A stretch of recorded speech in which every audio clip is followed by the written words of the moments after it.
Test 4. This is the IELTS listening test. You will hear a number of different recordings and you will have to answer questions on what you hear. There will be time for you to read the instructions and questions and you will have a chance to check your work. All the recordings will be played once only. The test is in 4 parts. At the end of the test, you will be given 10 minutes to transfer your answers to the answer sheet. Now turn to Part 1.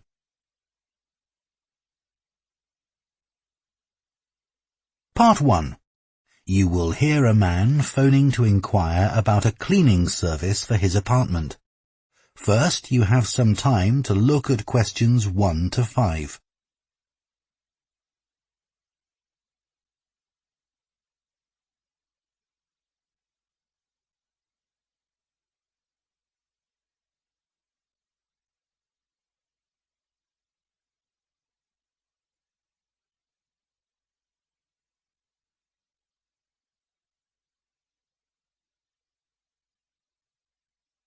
Now listen carefully and answer questions 1 to 5.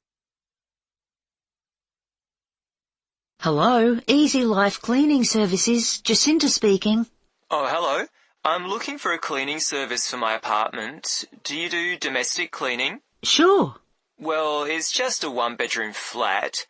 Do you have a basic cleaning package? Yes, for a 1-bedroom flat, we're probably looking at about 2 hours for a clean. So we do a thorough clean of all surfaces in each room and polish them where necessary. Does your apartment have carpets? No, I don't have any, but the floor would need cleaning. Of course, we do that in every room. And we do a thorough clean of the kitchen and bathroom. Okay. Then we have some additional services which you can request if you want. So, for example, we can clean your oven for you every week. Actually, I hardly ever use that. But can you do the fridge? Sure. Would you like that done every week? Yes, definitely. And would ironing clothes be an additional service you can do? Yes, of course. It wouldn't be much, just my shirts for work that week. That's fine. And we could also clean your microwave if you want. No, I wipe that out pretty regularly, so there's no need for that. We also offer additional services that you might want a bit less often, say every month. So, for example, if the inside of your windows need cleaning, we could do that. Yes, that'd be good. I'm on the 15th floor, so the outside gets done regularly by specialists, but the inside does get a bit grubby.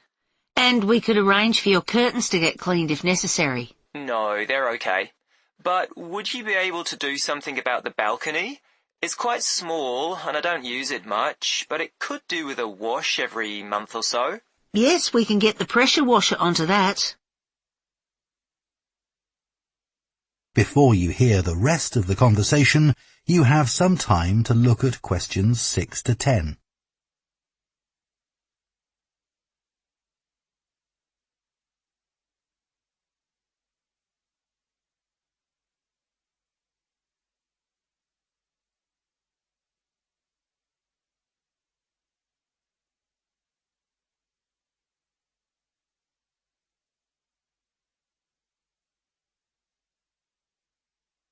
Now listen and answer questions 6 to 10.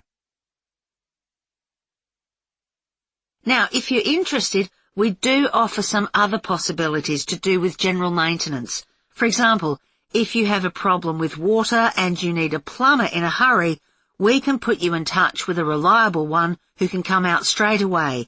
And the same thing if you need an electrician. Right, that's good to know. I've only just moved here, so I don't have any of those sorts of contacts. And I don't know if this is of interest to you, but we also offer a special vacuum cleaning system which can improve the indoor air quality of your home by capturing up to 99% of all the dust in the air. So if you're troubled by allergies, this can make a big difference. Right, in fact, I don't have that sort of problem, but I'll bear it in mind. Now, can you tell me a bit about your cleaning staff? Of course. So all our cleaners are very carefully selected. When they apply to us, they have to undergo a security check with the police to make sure they don't have any sort of criminal background. And of course, they have to provide references as well. Then if we think they might be suitable for the job, we give them training for it. That lasts for 2 weeks, so it's very thorough, and at the end of it they have a test.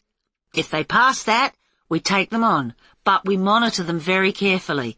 We ask all our clients to complete a review of their performance after every visit and to email it to us, so we can pick up any problems straight away and deal with them. Okay, well, that all sounds good. And will I always have the same cleaner? Yes, we do our best to organise it that way, and we usually manage it. Good, that's fine. Right, so I'd like to go ahead and... That is the end of Part 1. You now have half a minute to check your answers to Part 1.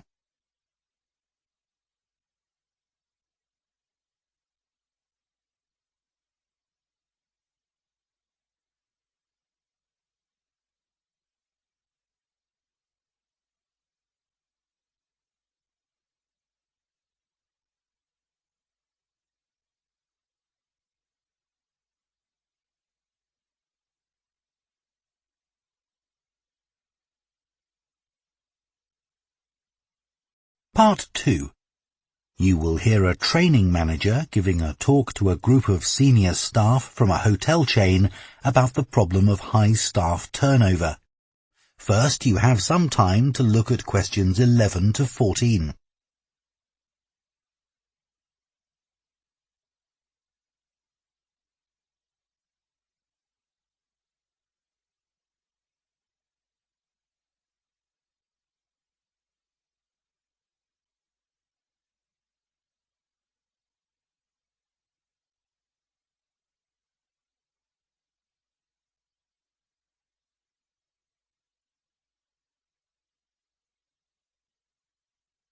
Now listen carefully and answer questions 11 to 14.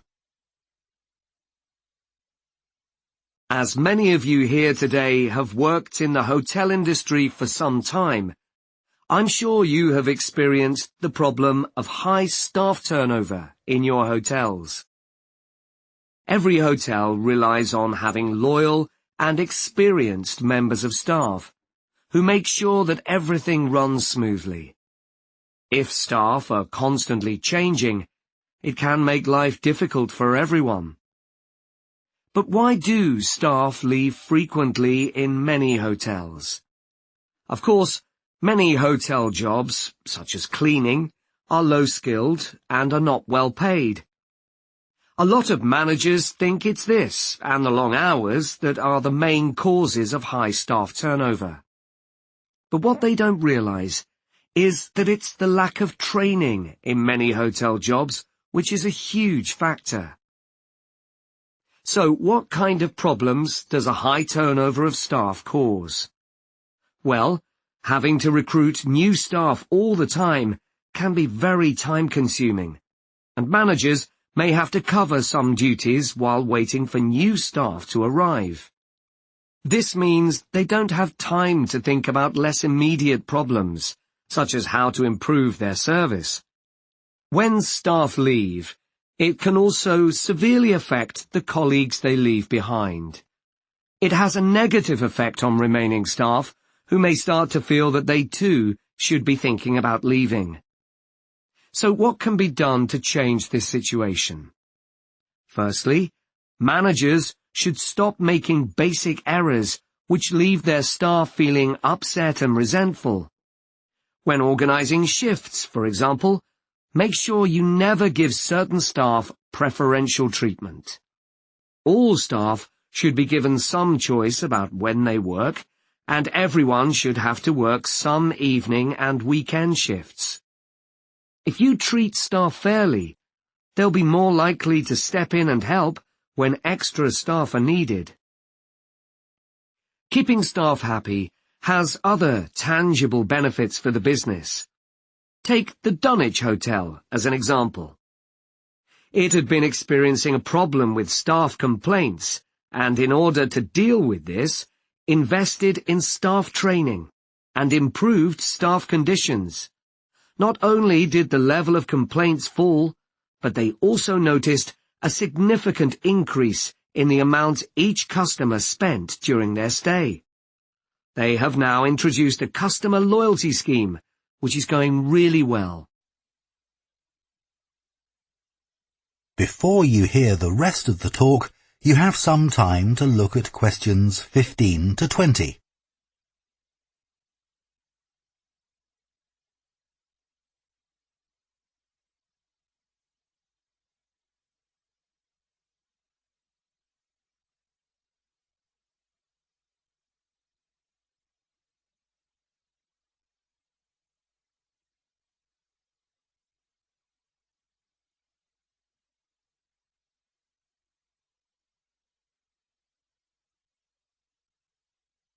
Now listen and answer questions 15 to 20. Now I'd like to look at some ways you can reduce staff turnover in your hotels, and I'll do this by giving some examples of hotels where I've done some training recently. The Sun Club received feedback which showed that staff thought managers didn't value their opinions. They weren't made to feel they were partners who were contributing to the success of the business as a whole. This situation has changed. Junior staff at all levels are regularly invited to meetings where their ideas are welcomed. A year ago, the Portland recognized the need to invest in staff retention. Their first step was to introduce a scheme for recognizing talent amongst their employees. The hope is that organizing training for individuals with management potential will encourage them to stay with the business. At Blue Water, managers decided to recognize 50 high achievers from across the company's huge hotel chain. As a reward, they're sent on an all-expenses-paid trip abroad every year. Fun is an important element in the trips, but there's also the opportunity to learn something useful. This year's trip included a visit to a brewery, where staff learned about the new beer that would be served in the hotel. Pentlow Hotels identified that retention of junior reception staff was an issue. In order to encourage them to see that working in a hotel could be worthwhile and rewarding with good prospects, they introduced a management program. These staff were given additional responsibilities and the chance to work in various roles in the hotel. Green Planet wanted to be seen as a caring employer. To make life easier for staff, many of whom had childcare responsibilities, the hotel began issuing vouchers to help cover the cost of childcare. Louise Marsh at the Amesbury has one of the best staff retention rates in the business. Since she joined the company, she's made a huge effort to achieve this by creating a cooperative and supportive environment. For her, the staff are part of a large family where everyone is valued. Okay, now I'd like to move... That is the end of part 2. You now have half a minute to check your answers to part 2.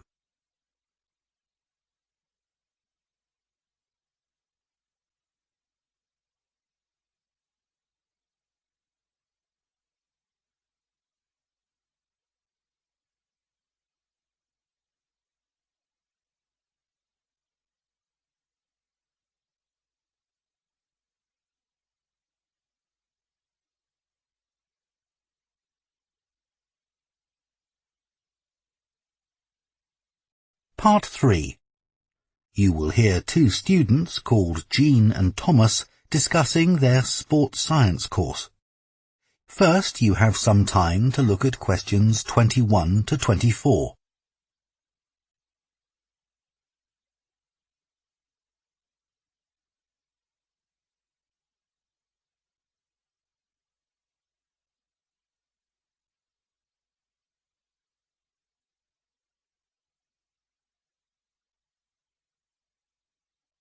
Now listen carefully and answer questions 21 to 24. Thomas. How are you enjoying the course so far? Yeah, I think it's good. Remind me, why did you decide to study sports science? Didn't you want to be a professional athlete when you were at school? Yeah, that was my goal, and all my classmates assumed I would achieve it. They thought I was brilliant. That must have been a nice feeling. I thought I could win anything. There was no one who could run faster than me. Exactly. So what happened? Did your mum and dad want you to be more academic? Not at all. Perhaps they should have pushed me harder, though. What do you mean? I think I should have practiced more. What makes you say that? Well, I went out to Kenya for a couple of weeks to train. Really? Oh, I didn't know that. I was chosen to go there out of loads of kids and run with some of the top teenage athletes in the world. And I was so calm about it. I just kept thinking how fortunate I was. What a great chance this was. Everyone back home was so proud of me. But once we started competing, I very quickly realised I wasn't good enough. That must have been a huge shock. I thought, this can't be happening. I was used to winning. I'm sorry to hear that. It's okay. I'm over it now, and I think it's much better to do a university course. And this one has such a variety of sports-related areas. It's going to be good. Oh, I agree. I chose it because of that. Before you hear the rest of the discussion, you have some time to look at questions 25 to 30.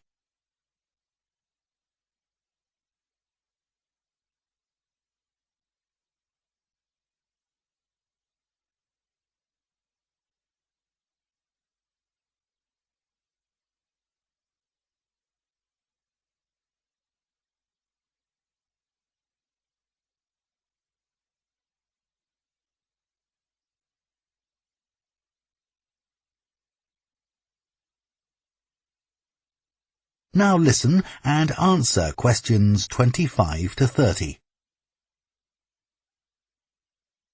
So, Jian, have you thought of any ideas for the discussion session next week on technology and sport? We have to cover more than one sport, don't we? Yeah. You know, we always think technology is about the future, but we could gather some ideas about past developments in sport. Look at early types of equipment, perhaps. I remember reading something about table tennis bats once, how they ended up being covered with pimpled rubber. 'Cause they were just wooden at first, I'd imagine. Yeah. In about the 1920s, a factory was making rolls of the rubber in bulk for something like horse harnesses. Really? Yeah, and someone realised that it would make a perfect covering for the wooden bats. So, what about cricket? That's had a few innovative changes.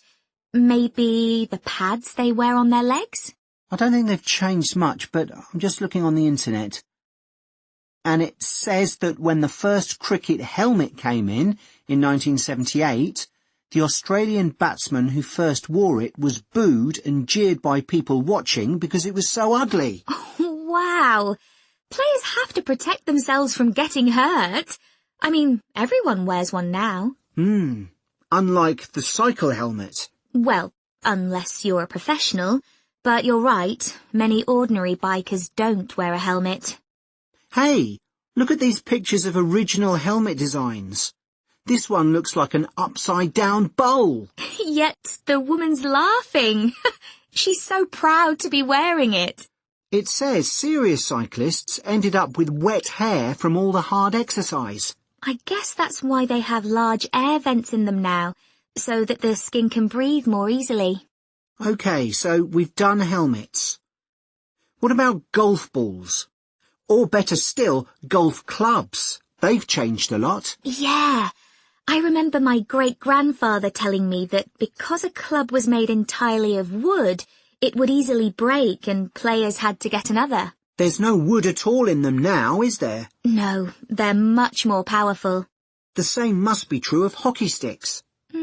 I don't think so, because players still use wooden sticks today. What it does say here, though, is that when the game started, you had to produce a stick yourself. I guess they just weren't being manufactured. So, One more, perhaps? What about football? Well, I know the first balls were made of animal skin. Yeah, they covered them with pieces of leather that were stitched together. But the balls let in water when it rained. Oh, that would have made them much heavier. That's right. You can imagine the damage to players' necks when the ball was headed. Oh, how painful that must have been. Yeah. Well, I think we can put together some useful ideas and... That is the end of part 3. You now have half a minute to check your answers to part 3.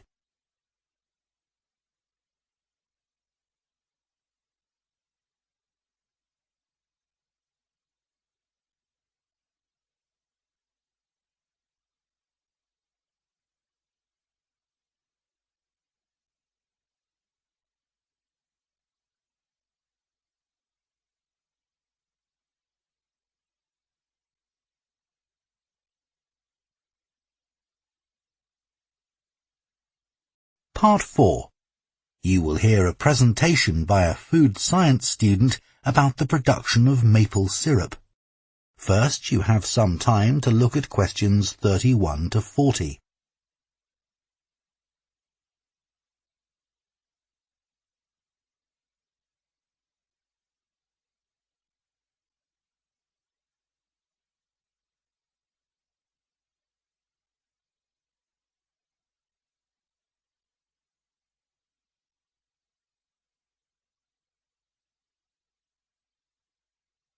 Now listen carefully and answer questions 31 to 40. Hello, everyone. Today, we're going to look at another natural food product, and that's maple syrup. What is this exactly? Well, maple syrup looks rather like clear honey, but it's not made by bees. It's produced from the plant fluid, or sap, inside the maple tree, and that makes maple syrup a very natural product. Maple syrup is a thick, golden, sweet-tasting liquid that can be bought in bottles or jars and poured onto foods such as waffles and ice cream, or used in the baking of cakes and pastries. It contains no preservatives or added ingredients, and it provides a healthy alternative to refined sugar. Let's just talk a bit about the maple tree itself, which is where maple syrup comes from. So, there are many species of maple tree, and they'll grow without fertilizer in areas where there's plenty of moisture in the soil. However, they'll only do this if another important criterion is fulfilled, which is that they must have full or partial sun exposure during the day and very cool nights. And I'll talk more about that in a minute. There are only certain parts of the world that provide all these conditions. One is Canada, and by that I mean all parts of Canada. And the other is the northeastern states of North America. In these areas, the climate suits the trees perfectly. In fact, Canada produces over 2/3 of the world's maple syrup, which is why the 5-pointed maple leaf is a Canadian symbol and has featured on the flag since 1964. So, how did maple syrup production begin? Well, long before Europeans settled in these parts of the world, the indigenous communities had started producing maple sugar. They bored holes in the trunks of maple trees and used containers made of tree bark to collect the liquid sap as it poured out. As they were unable to keep the liquid for any length of time, they didn't have storage facilities in those days. They boiled the liquid by placing pieces of rock that had become scorching hot from the sun into the sap. They did this until it turned into sugar, and they were then able to use this to sweeten their food and drinks. Since that time, improvements have been made to the process, but it has changed very little overall.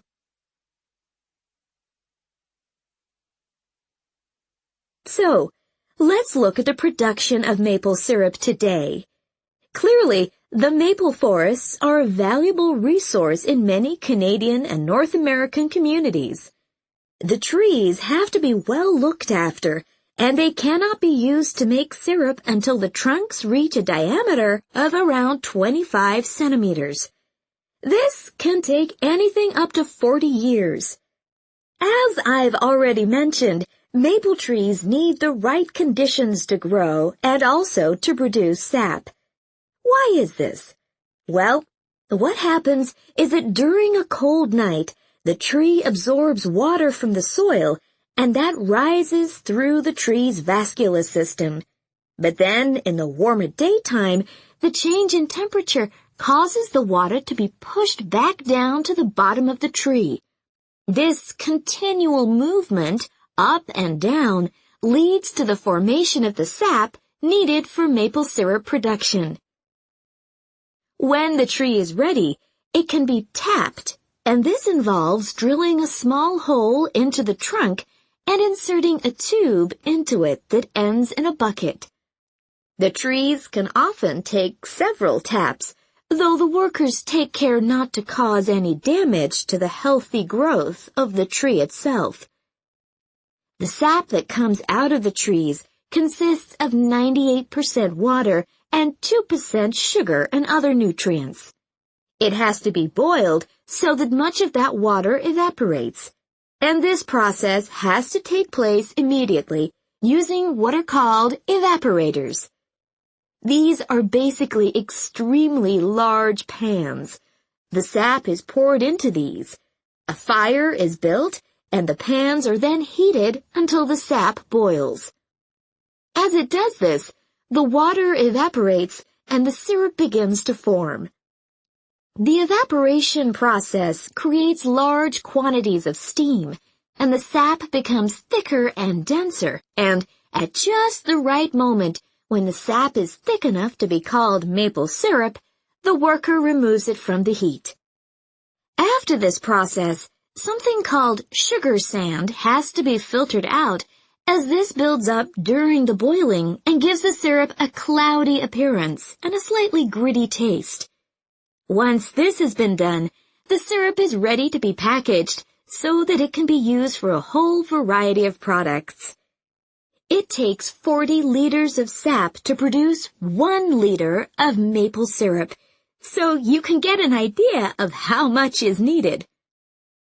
So that's the basic process. In places like Quebec, That is the end of Part 4. You now have 1 minute to check your answers to Part 4.